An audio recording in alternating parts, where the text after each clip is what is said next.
Bwana Kabwe, nimekutafuta leo hii kulingana na hiki ambacho kimetokea, bodi ya ligi kuhairisha mchezo wa dabi ya Kariakoo. Hatimaye mchezo huu wewe umeuchambua kwa kina sana, mimi nimeuzungumzia kwa kina sana. Hatimaye mchezo huu umeota nyoya. Kwako tuliangalia hii tathmini, bodi ya ligi ilikuwa sawa kulingana na kilichotokea Simba kuto kufanya mazoezi katika uwanja wa Benjamin Mkapa, mazoezi yao ya mwisho. Tuanzie kwenye hili Kabwe. Kwanza kabisa ni matusi kwenye mpira wa miguu wa Tanzania. Kabwe, naomba rudia unachokizungumza.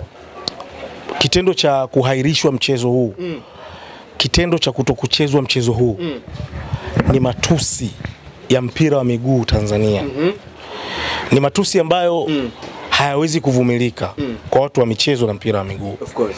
Unajua watu wamegharamikia gharama kutoka mikoani kwa ajili ya kuja kuushuhudia huu mchezo.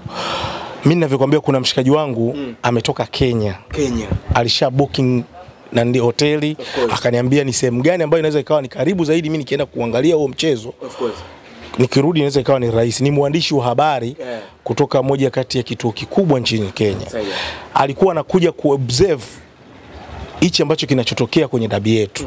Sijumeelewa vizuri kwa sababu wao wana dabi ya mashemeji dabi, AFC Leopards na Gor Mahia.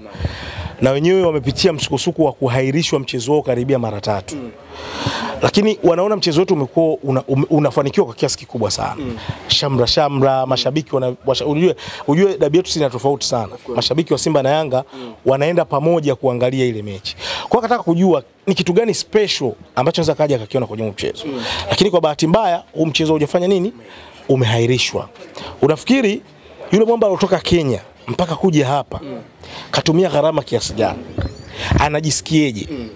Sijui umeelewa vizuri.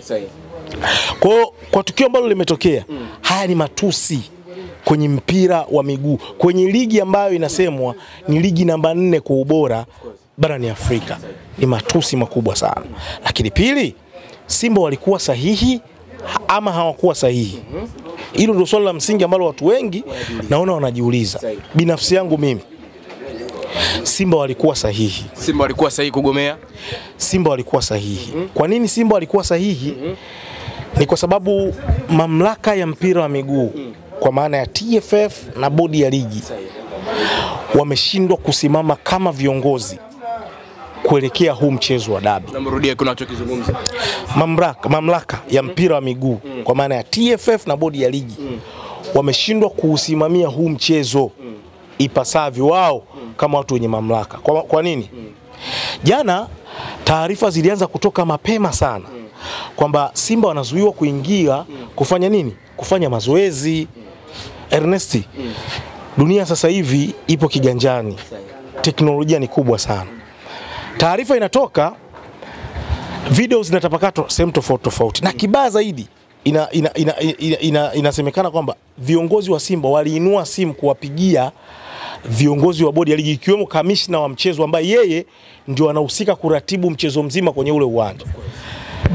Inasemekana pia ukisoma taarifa ya bodi ya ligi kwamba Simba hawakutoa taarifa kabla kwamba wanaenda kufanya nini? Kwenda kufanya mazoezi. Lakini kanuni inawaruhusu kwenda kufanya nini? Kamishna alipata taarifa. Baada ya kupata taarifa akawaambia watu wenye uwanja, jamani, hawa wanatakiwa wafanye nini? Waende kufanya mazoezi, waruhusuni waende kufanya nini? Wakafanya mazoezi.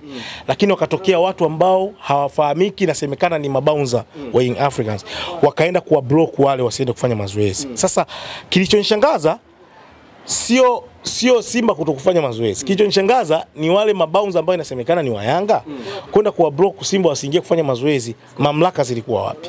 Hii ndio jambo la kujiuliza. Jeshi la polisi lilikuwa wapi? Pale kuna ulinzi, walikuwa wanafanya nini? Kweli mamlaka inaweza ikaingiliwa na watu tu from nowhere wakaenda wakablock watu ambao walikuwa na haki ya kufanya kitu kwa sababu tu wao ni mashabiki wa timu fulani? Yaani maswali ya msingi ambayo wewe kama mtu mwenye akili unapaswa kujiuliza. Lakini kama haitoshi, baada ya kuona vuguvugu lote lile, seke lote lile, nyinyi mamlaka mlichukua hatua gani kwenda kudhibiti ili swala lisitokee zaidi? Yaani nyinyi mamlaka sasa, nyinyi ndio TFF. Bodi ya ligi mmepigiwa simu na mmesikia bwana kuna vuguvugu linaendelea uwanjani kule. Why mstoke mwende mkaende mkarescue ile situation? Baada ya kurescue ile situation, muisovu Simba endelee kufanya mazoezi, baada ya hapo mechi ichezwe. Kwa nini hamkufanya hivyo? Mlikaa kimya, baada ya kukaa kimya mnakuja asubuhi baada ya kile ambacho kilichotokea usiku mnasema kwamba tutakaa chini kama kamati tuweze kujadili ili swala lifanyike. Huoni huu ni upuuzi? Nonsense. Ni upuuzi ambao haupaswi kuvumiliwa kwenye mpira wetu. Tumia neno upuuzi ambao haupaswi kuvumilia kwenye mpira wetu. Kwa hiyo kwangu mimi kwanza siwezi kuwalaumu Simba wala Yanga. Nitaanza kulaumu mamlaka inayosimamia mpira wa miguu Tanzania, TFF na bodi ya ligi. Wao ndio wamesababisha huu mchezo kutokuchezwa. Kama wao wangekuwa na meno makali, wangesimama imara, huu mchezo ungechezwa leo. Lile swala jana lilikuwa nitakiwa lisoviwe pale pale ule usiku. Baada ya hapo kila kitu kingeendelea kama kilivyopangwa. Sijui mela vizuri. Lakini kiuhalisia kitendo cha kuacha mpaka kufika leo, obvious ni kwamba nyinyi mlidharau, mlichukulia poa kwamba kamati zipo, tutakaa chini, tutaangalia kanuni nasemaje, tutawapiga faini. Kwa hiyo nyewe mnaangalia fedha zaidi kuliko thamani ya mpira wa miguu tulioitengeneza kwa muda mrefu. Nyewe muangalii taswira ya mpira wetu inaharibika kiasi gani. Nyewe mnafikiria watu mataifa tofauti yamekaa na mataifa tofauti yamekaa yalikuwa yanaiangalia hii dabi kwa kiasi gani, walikuwa wanaisubiria hii mechi kwa kiasi gani. Hamfahamu kuhusiana na taswira ya mpira wa miguu kuhusiana na Simba na Yanga. Simba na Yanga, my brother, hii dabi ya Simba na Yanga ndio mechi kubwa Tanzania. Ndio mechi ambayo ilipaswa yani waipetipeti, waishikeshike, yani sijui nikwambieje. Waitengenezee thamani kwa sababu ndio inatangaza mpira wetu. Sio mela vizuri. Kwa hiyo kukaribisha mambo ya kipuuzi kwenye hiyo mechi. Obviously mmeshindwa kuipa thamani ile mechi. Kwa hiyo hicho ambacho kilichotokea nyinyi ndio mmekitengeneza. Tutawalaumu nani zaidi ya nyinyi? Kuna namna ambavyo mambo na TFF inaonekana kwamba kwenye hili tukio Simba imependelewa zaidi kuliko Young Africans kwa namna ambavyo maamuzi yametoka. Simba hawajapendelewa zaidi kuliko Young Africans. Ila Simba wameingia kama wakombozi wa mpira wa Tanzania. Simba Amiskabwe wameingia kama wakombozi wa mpira wa Tanzania. Wanamaanisha nini? Kuna baadhi ya vitu inabidi vifanyike. Unajua hata leo sisi tunakaa tunapata nafasi ya kuzungumza hapa. Kuna baadhi ya watu walijisacrifice huko nyuma, walisacrifice uhai wao. Ndio sisi leo hii tunapata uhuru wa kukaa hapa tunahojiana tunazungumza. Wasingejisacrifice ule uhai wao, leo hii hata hii amani tunaojivunia kwamba tuna amani tusingekuwa tumeipata. Kwa hiyo ilibidi kati ya Simba na Yanga mmoja wapo ajisacrifice ili kuwakumbusha mamlaka mnapaswa kufanya hivi ili kufuatisha mfumo sahihi kuweza kufanikiwa kwenye mashindano. Kwa hiyo Simba walichokifanya walijisacrifice, yani bwana fresh. Kanuni nasema kwamba tukigomea mchezo tutakata alama 15, utapewa alama 3 na magoli 3. Si ndio maana yake? Lakini kwa sababu maalum. Kwa nini? Kwa sababu maalum. Yani tutakata alama 15, watapewa alama 3 wapinzani wetu, lakini kwa sababu maalum. Sababu maalum Simba wanayo hawana? Sababu waliwasilisha wanayo. Simba wanayo hawana? Wanayo. Kwa hiyo kama sababu ya msingi wanayo Simba, obvious ni ngumu kuwakata alama 15, ni ngumu kuwakata alama 3, inabidi ujitathmini wewe. Kwa hiyo wewe ndio umesababisha wale wafanye vile kukukumbusha wajibu wako wewe. Kwa hiyo Simba walikuwa wanawakumbusha wajibu wao TFF ya kwamba mnapaswa kusimama kwenye misingi sahihi ya mpira wa miguu, kusimamia mpira kwa usahihi zaidi ili haya mambo mengine ya kipuuzi yasifanyike, kwa sababu huko mbeleni hali itakuwa mbaya zaidi kuliko hivi sasa. Kwa namna ambavyo tumeizungumzia viongozi wa wananchi Young Africans wao bado hapo kwenye msimamo wao na wamesema kwamba wataingia uwanjani kwenda kwa maandalizi kwenye mchezo wao dhidi ya dabi ya Kariakoo. Ni wazi Young Africans wameikiuka taarifa ya bodi ya ligi. Kabla Yanga kusimamia msimamo wao. Kabla Yanga kusimamia msimamo wao. Wanapaswa kukaa chini na baadhi ya watu ambao wamekuwa wakikaa mbele ya taasisi kubwa kama Yanga na kuichafua ile taasisi. Wale ambao walosimama jana kuwazuia watu wa Simba, wale kwanza Yanga walipaswa kuanza nao wale. Sijui unanielewa vizuri. Wale ni chanzo mojawapo cha huu mchezo kutokufanya nini? kutokuchezwa. Wale ambao walisimama jana kwa taswira nini ya nembo ya klabu ya Young Africans. Young Africans ni klabu kubwa my brother. Young Africans ni taasisi kubwa. Haipaswi kuchezewa tu na watu tu from nowhere. Yaani mtu tu kwa sababu yeye ni shabiki anaipenda Yanga kwa mapenzi yake tu. Unajua kwa sababu kuna mashabiki wanazipenda timu na kuna mashabiki tunapenda mpira. Sasa kuna shabiki ambaye anapenda Yanga tu kwa sababu yeye anaipenda Yanga kwa sababu hajui mpira. Yeye anataka aende akaichafue taasisi kubwa kama Young Africans kwa sababu tu ya mapenzi yake ya kipuuzi. Hicho kitu kwanza kabisa Young Africans walipaswa kukikemea. Umeelewa vizuri? Alafu pili, bodi ya ligi imeshatoa taarifa kwamba mchezo hauchezwi. Mwenye mamlaka ya kuisimamia ligi ni nani? Bodi ya ligi. Bodi ya ligi. Of course. Wanaopanga waamuzi wa kuchezesha mchezo ni nani? Bodi ya ligi. Ili mchezo uchezwe ni lazima pande ngapi zimekamilisha na ndio mchezo husika ili mchezo uchezwe? Bodi ya ligi na baina pande mbili za klabu. Pande tatu. Of course. Yanga, Simba na seti ya waamuzi. Wanapanga seti ya waamuzi ni bodi ya ligi. Bodi ya ligi wamesema mchezo haupo. Ina maana waamuzi hawafanya nini? Hawawezi kwenda uwanjani. Simba hawaendi uwanjani. Yanga anacheza na nani? Logic tu ya kawaida. Kwa logic tu ya kawaida, Yanga anaenda kucheza na nani? Kwa hiyo sometimes viongozi wanapewa mamlaka kwenye hizi timu wanapaswa kutumia akili ya kawaida tu. Nafikiri viongozi wa Yanga hawapaswi kukurupuka kwenye huu mchezo kwanza bila kutuliza akili na kuchukua hatua madhubuti kuliendea hili swala.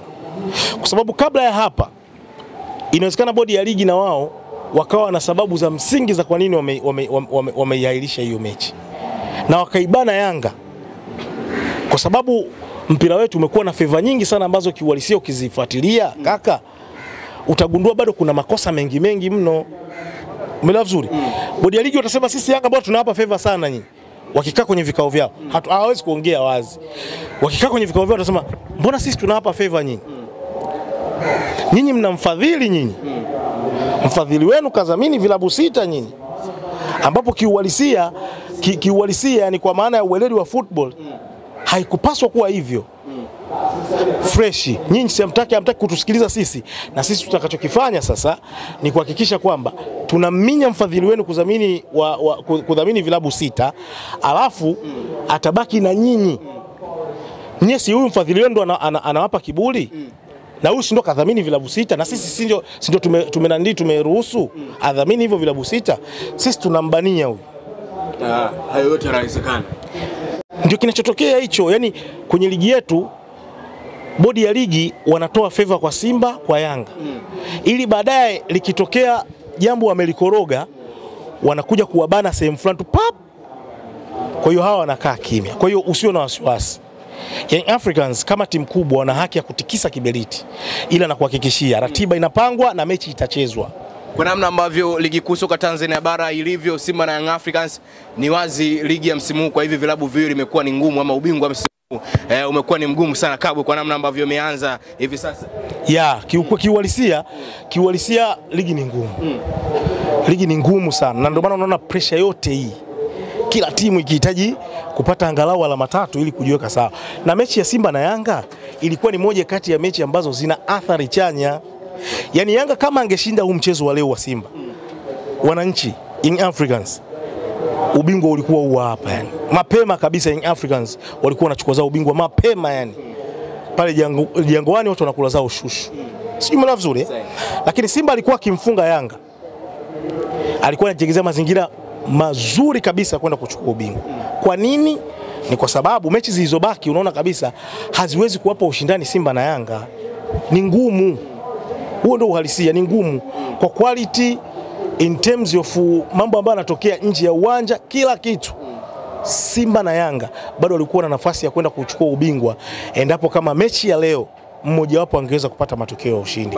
Baada ya maandiko yamekuwa ni mengi sana, nasoma kauli ya Alfati Haji baada ya dabi kugailishwa, na yeye amesema kwamba nitakuwa wa mwisho kuamini dabi nyingine itachezwa msimu huu. Yaani atakuwa wa mwisho kuamini kwamba kutakuwa na dabi nyingine kwamba itachezwa tena. Hii ni kauli ya Alfati Haji. Na kama itatokea dabi nyingine ikachezwa, makamu wa rais wa Young Africans, Alfati Haji, anapaswa kujiuzulu. Naomba urudie kikabu ambacho anakizungumza. Narudia tena. Na kama itatokea dabi ikarudiwa ikachezwa, makamu wa rais wa Young Africans Arafat Haji anapaswa kujiuzulu. Kwa nini anapaswa kujiuzulu? Ukiwa kiongozi mkubwa kwenye taasisi kubwa kama Young Africans unapaswa kuwa na kaba. Unaona Magoli, Magoli watu wanamlaumu kila siku kwa sababu hana nini? Ana kaba. Muda wote kanaropoka tu mitandaoni. Wewe ni kiongozi wa Simba, wewe unaropoka hivyo? Simela vizuri. Kwa kiongozi mkubwa kama yeye kwenda kwenye mitandao ya kijamii kuandika andiko kama hilo, obvious umeidharau mamlaka ambayo inasimamia mpira wa miguu.